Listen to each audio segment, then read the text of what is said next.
Тэгэхээр таны зүгээс энэ төсвийн хилцүүлэг үргэлжлэж байгаа энэ үед ерөнхий боловсролын сургуулийн бүх сурагчдыг одоо өдийн хоолны хөтөлбөрт хамруулъя гэдэг санал гаргаж байгаа юм байна. Тэгээд зарим байнга ороогоор дэмжихгүй байгаа асуудал бас байгаа юм байна. Энэ дээр та юу нэмэр байр суурьтай? Ерөнхий боловсролын сургуулийн хоол үйлдвэрлэл үйлчилгээний хуулийг 2019 онд баталсан. Тэгээ Монгол улс бол үе шаттайгаар ингээд хүүхдүүдэд хоол хүнсээр хангая, өдийн цагаар хангая гэдэг ингээд шийдсэн байна. За ингээд яг одоо өнөөдрийг хүртэл бол 1-5 дугаар ангид бол өгч байгаа. Тэгээд 6-аас 12 дугаар ангийн хүүхдүүд бол өдийн цай байхгүй байгаа. За тэр хүүхдүүд бол амьдралын боломжтой хүүхдүүд байна, боломжгүй хүүхдүүд байна. Сургуулийнхын хажууд одоо хүнсний баталгаат тийм хүнс зардаг дэлгүүр оршоо, цайны газартай газарч байна, тийм гүж газар байна. За жишээ нь зарим аймагуд бол их гоё санаачлагууд гаргаж байна. Жишээ нь Дорногов аймаг үлдсэн одоо 6-аас 12 дугаар ангийг 2500 төгрөгөөр тооцоод 900 төгрөгийн аймгийн төсвөөс суулгаад одоо 1600 төгрөгийн эцгээс наваад эцгэх бол одоо 1600 төгрөгийг хүүхдээ өдрийн цайнд ингээд зориулъя гэдэг. Тэгээ Дорногов аймгийн жишээ тий аюул гоё. Өмнөг аймаг бол жишээ нь одоо ингээд 7 дугаар ангиудыг хамруулад тэгээ бусад зарим сумдууд нь бол бүр төрүүлээд жишээ нь Өмнөг аймгийн Хамбогд сум бол ингээд бүх хүүхдүүдэд хангахаар одоо хамрагдуулахаар ингээд ярьж. За тэгээд энэ бол одоо яг төсөв хэлцэж байгаа энэ үед ингээд их хурлын гишүүнийхээ хувьд би санаачилж. Тэгээ 26 гишүүн гар хэсэг зураад ингээд одоо ерхий сайдад өгөөд ингээд төсвийн хэлцүүлгүүдэд ороод явж байна.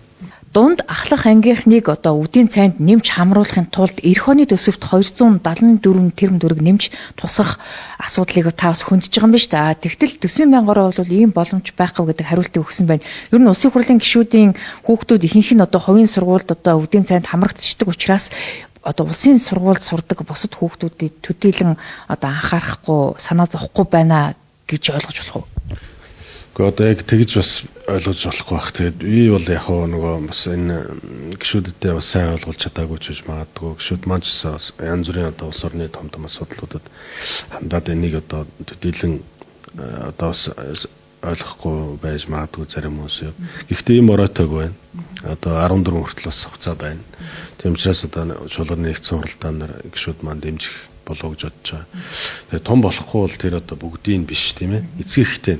Жишээ нь одоо 3000 төгрөгийг 50% нь одоо улсаас гаргаад тэгээд улсын цус дагаад 50% нь эцгийнх нь 1500 төгрөг хүүхдтэй нэг зориулъя. Тэрийг одоо сургууль нь урааж аваад тий. Тэгээ хоол үйлдвэрлэлтэй яагаад тэгээд ингээд одоо 50-50-аар нь эхлээд шийдсэн ч болно шүү дээ. Энэ мөнгө одоо жишээ нь одоо 100 гаруй тэрбум төгрөгөөр юу хийж яах вэ гэхээр одоо юмны үн бол үнэхээр өндөр байгаа тий. Тэр одоо нэг 60-70 км зам л хийж байгаа шүү дээ. Тий. Тэр тэнд байгаа нэг 60 км замаас Монголын ард түмний нийт хоолны асуудлыг ингээд төсөв дээрээ шийдээд Монгол орон дээр энийг хэрэгжүүлээд ингээд нэг эцгийнх нь бас тайван ажиллаа хийдэг тийм үү. Хүүхдтэй нэг өдрийн хоолнд нь санаа зовхгүйгээр хүүхэд нь бас боломжийн килокалоритой хоол идчихэд үдээс хойш даалгавраа хийгээд те илүү л одоо ирээдүйд сайн хүүхдүүд эрдэм боловсролтой ийм сайхан хүүхдүүд л ингэж төрнө шүү дээ. Тэгэхээр нийт одоо ерөнхий боловсролын сургууль одоо цэцэрлэг дотоод байранд одоо сая 40 мянган суралцагч байгаагийн 60% нь бол ямар нэгэн байдлаар одоо хоолны үйлчлэгэнд хамрагдаж чадаад 40% нь буюу 400 мянга гаруй хүүхэд одоо дунд анги ахлах анги гэсэн одоо ангиллаас болоод ингээд ялгуурлагдаж одоо хоолгүй хоцорч байгаа юм асуудал байна л да. Тэгэхээр ер нь зүгээр дэлхийн улс орнуудад энэ хөтөлбөр яаж хэрэгждэг юм бол? За ер нь ингээд судалгаагаар бол одоо дэлхийн 200 гаруй улс орнуудаас бол 180 улс нь бол энэ үдийн хоолой шийддэг юм байна. Тэгээд бүх хүүхдэд. Тий. Бүх хүүхдэд. Тэгэхээр бол энэ бол одоо улс орнуудын аюул тийм том баримталдаг юм соёл зарчим юм байна тий. Тэгээд манай улс бас энэ одоо буянт мал сөрөг маань байна тийм ээ. Одоо хүнсний хувьсгал одоо эхэлсэн байна. Одоо дотоодын нөөц болцоо бол их байгаа шүү дээ. Тэгэхээр манай улс бол одоо эхний ээлжинд бол тий яг одоо улсын стандартын одоо ямар хүүхэд одоо хэдэн наснда хэдэн килокалоритой юм одоо өдрийн цайны цагаар хийх хэвчтэй тэрийг одоо хэдүүлээ бас өгч хэрэгтэй бах. Одоо бол улсын төсөвч одоо 33 их найдын зардал гаргаж байна шүү дээ тийм ээ.